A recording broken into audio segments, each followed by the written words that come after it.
The warthog kneels in the mud, and still they do not stop. Dozens of ticks crowd the base of his ears, swollen and gray, buried deep in the folds where the skin is thinnest. His hide is cracked along the shoulders, caked in dried mud that no longer cools him. Flies work the open cracks. The sun sits high over the floodplain, and there is nowhere to hide from either.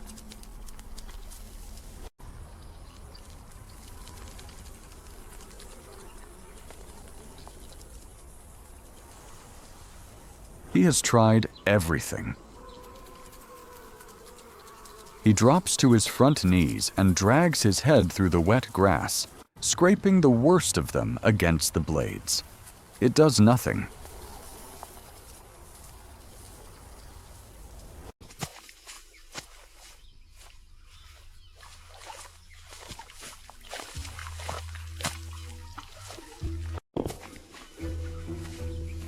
He shoves his skull into a termite mound, twisting until the earth crumbles,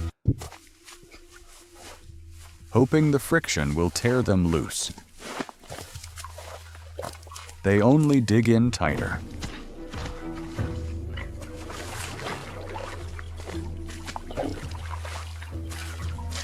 He wades into the wallow and rolls, coating his ears in fresh mud.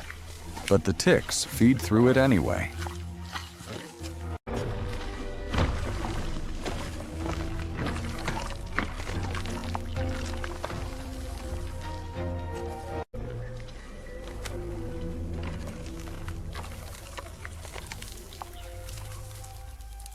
He shakes his head so hard his tusks clack together, again and again, until he has to stop. But the ticks refuse to let go.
Finally, help arrives from a direction he cannot see coming.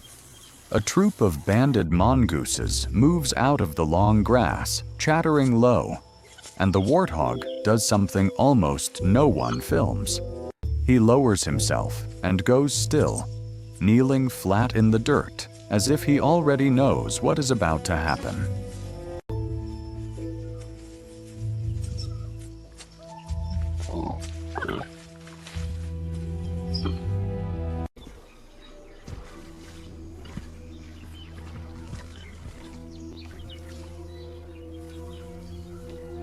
The mongooses climb straight onto him.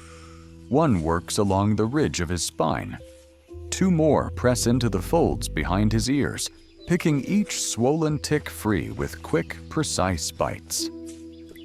Above him, on his back, a pair of oxpeckers arrive at the same moment, gripping his bristled hide with sharp claws, stripping ticks from the skin along his flank. Two different species, working two different regions of his body at the same time, the mongooses at his ears and belly, the oxpeckers at his back and spine. For a few minutes, he disappears beneath a living carpet of small, moving bodies.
Like.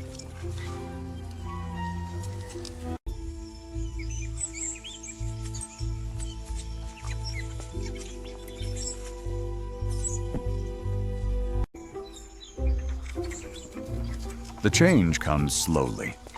His head stops jerking side to side. His ears, which have not stopped twitching all morning, finally settle flat and still. His eyes half close. He does not stand.